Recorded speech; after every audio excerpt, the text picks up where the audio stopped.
नमस्कार। अमेरिका और चीन हर क्षेत्र में प्रतिस्पर्धा कर रहे हैं।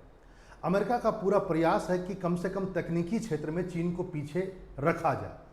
कई प्रतिबंध चीन पर आरोपित किए गए, इसके बावजूद भी चीन ने वो काम कर दिया जो अमेरिका की गले की हड्डी बन गया है। जी हाँ, और ये अमेरिका की प्रतिष्ठा पर भी एक तरह से चोट है, क्योंकि चीन ने अमेरिका को पीछे करते हुए विश्व का सबसे तेज सुपर कंप्यूटर बना लिया।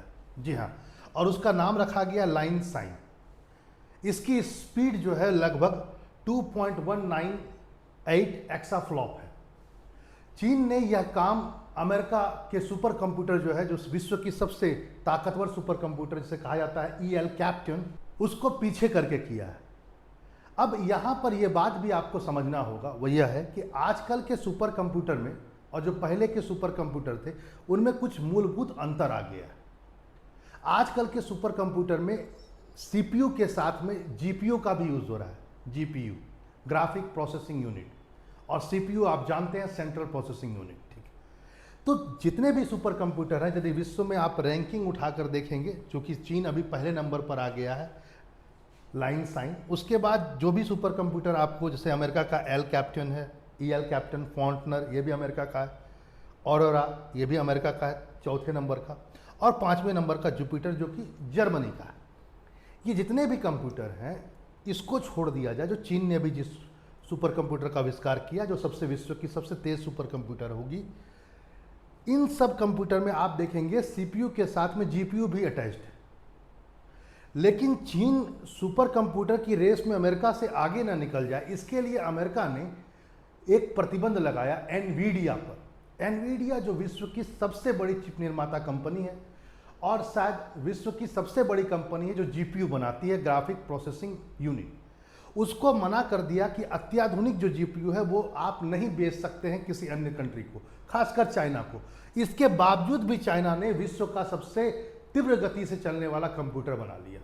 यह अपने आप में बहुत बड़ी बात, क्योंकि जरा कुछ बातों को और भी जरा आप समझें, वो यह है कि जरा इसको भी देखें। देखो, जो साधारण कंप्यूटर होता है ना, उसमें एक CPU होता है। कुछ अब जो कंप्यूटर आ गए हैं, जो लैपटॉप आए हैं, उसमें CPU के साथ में मैं आपको अटैच कर देता हूं GPU भी होता है, GPU। ठीक है, कुछ कंप्यूटर में। और इसमें क्या होता है, जो सुपर कंप्यूटर होता है उसमें, जैसे इसमें मान लेते हैं एक CPU एक GPU सेकंड नंबर, इसमें थाउजेंड्स की संख्या में इसमें CPU होता है और प्लस GPU भी होता है, मतलब दोनों थाउजेंड्स की संख्या। GPU और CPU में क्या अंतर है जरा समझिए। आपको पता होगा CPU का मतलब कंप्यूटर का ब्रेन, इसी को कहा जाता है। फिर ये GPU क्या है, ग्राफिक प्रोसेसिंग यूनिट। देखो, GPU क्या होता है, यह कुछ खास कामों को बहुत तेजी से कर सकता है और कुछ खास कामों के लिए ही बनाया जाता है। सुपर कंप्यूटर कुछ भी हो सकता है, कुछ सुपर कंप्यूटर मौसम विभाग के लिए लगे हों, कुछ सुपर कंप्यूटर हो सकता है आपके वेपन्स के लिए लगे हों, एटॉमिक एनर्जी के लिए लगे हों। तो हर एक का अपना अपना एक सुपर कंप्यूटर हो सकता है। तो कुछ खास कैलकुलेशन करने के लिए और वही कैलकुलेशन बार बार करने के लिए CPU की जगह पर GPU भी लगाया जाता है। ठीक है, आप ऐसा पॉसिबल है कि आप सारे सुपर कंप्यूटर आप CPU से ही बना लें, लेकिन अब जितने भी सुपर कंप्यूटर उसमें GPU क्यों ऐड किया जा रहा है, क्योंकि GPU जो होता है कुछ खास कैलकुलेशन को बहुत तेज कर सकता है। क्यों कर सकता है, जरा इसको समझिए, इस बात को समझना होगा। वो यह है, देखो CPU में क्या होता है, कुछ कोर्स होते हैं। ठीक है, यह जो हमारे लैपटॉप होता है उसमें एक CPU होता है और उसके अंदर में कुछ कोर्स होते हैं। इसकी संख्या लैपटॉप में 24 तक हो सकती है, वैसे अमूमन 16 तक होते हैं, लेकिन कुछ अत्याधुनिक जो लैपटॉप है उसमें कोर्स की संख्या 24 भी हो सकती है। यहाँ पर जो हम लोग CPU यूज कर रहे हैं, इसमें संख्या जो कोर्स की हो सकती है वो लगभग 64 से लेकर 192 तक हो सकता है। यहाँ का CPU थोड़ा बड़ा भी होता है और कोर्स की संख्या भी ज़्यादा होती है।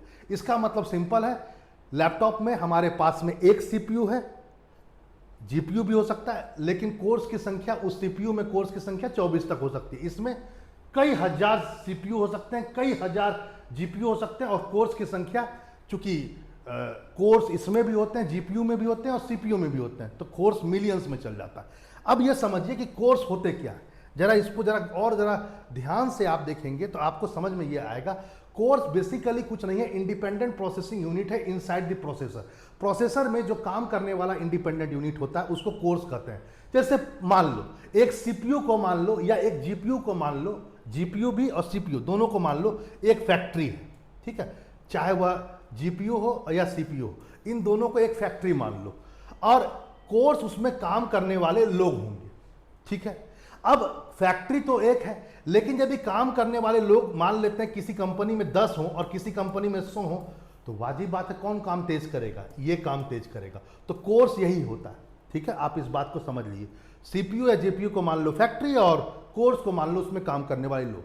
अब यहां पर क्या है जरा समझिए, वो जो सीपीयू होता है उसमें स्पेशलाइज्ड कोर होते हैं और इसकी संख्या बहुत से बहुत 24 तक हो सकती है, और इसमें लैपटॉप में, और इसमें कितनी हो सकती है, कम से कम 64 और मैक्सिमम 192 सुपर कंप्यूटर में, और ये लैपटॉप में मैक्सिमम।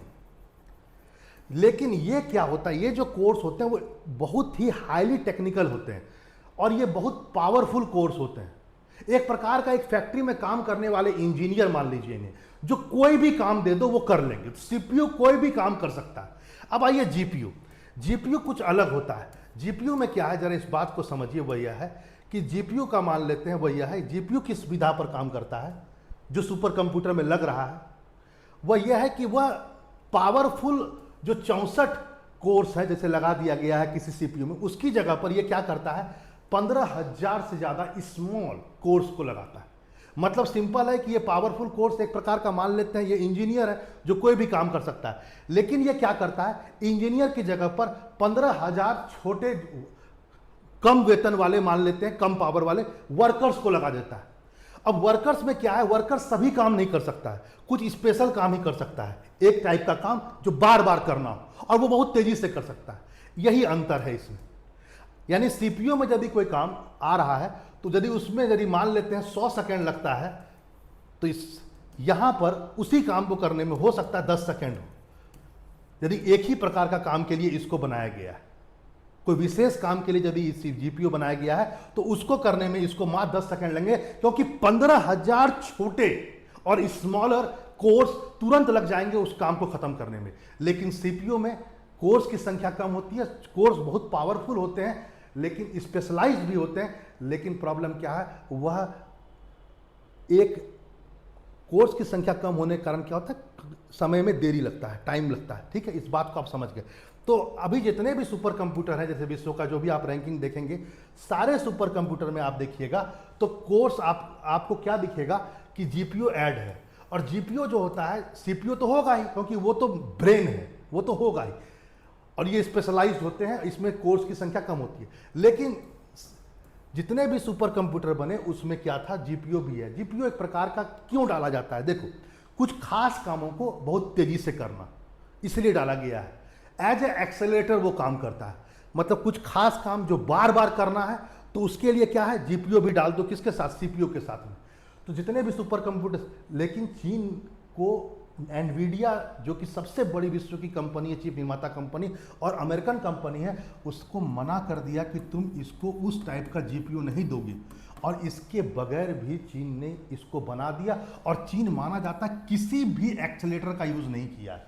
सभी कंपनियां, जितनी भी कंपनियां बना, जितने भी देश हैं जो सुपर कंप्यूटर बना रहे हैं वो कुछ ना कुछ एक्सेलेरेटर को रखे हुए हैं। चीन के पास भी जो पुरानी जो सुपर कंप्यूटर है उसमें एक्सेलेरेटर है, लेकिन उसमें इंटेल का एक्सेलेरेटर है जिसमें सीपीयू ही यूज है। कुछ सीपीयू कुछ कोर्स के साथ में एक्सेलेरेटर। एक्सेलेरेटर क्या करता है, किसी काम को बहुत तेज कर देना, किसी स्पेसिफिक काम को। लेकिन चीन ने बोला हम अब वो काम नहीं करेंगे, हम बिना एक्सेलेरेटर का और एक्सेलेरेटर में लगने वाला जीपीयू का उसके बगैर भी हम क्या करेंगे, बना देंगे। और ये तमाचा है अमेरिका पर कि अमेरिका ने एनवीडिया को मना कर दिया कि आप नहीं दीजिएगा जीपीयू, जिसका फुल फॉर्म है ग्राफिक प्रोसेसिंग यूनिट। इसके बगैर भी चीन ने सुपर कंप्यूटर बनाया।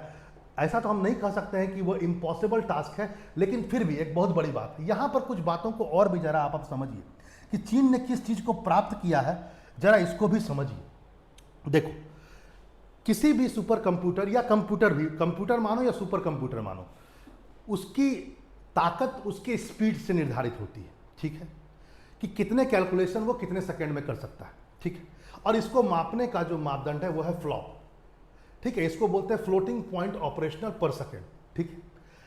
कोई भी कंप्यूटर जितना ज़्यादा फ्लॉप का होगा वो उतना ही ताकतवर माना जाएगा। चीन ने का कहा है एक्सोफ्लॉप।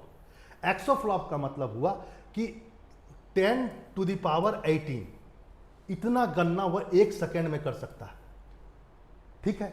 गीगा फ्लॉप, जैसे गीगा फ्लॉप जो होता है, गीगा फ्लॉप का मतलब हो गया 1 बिलियन, 1 अरब गणना 1 सेकेंड में कर देना।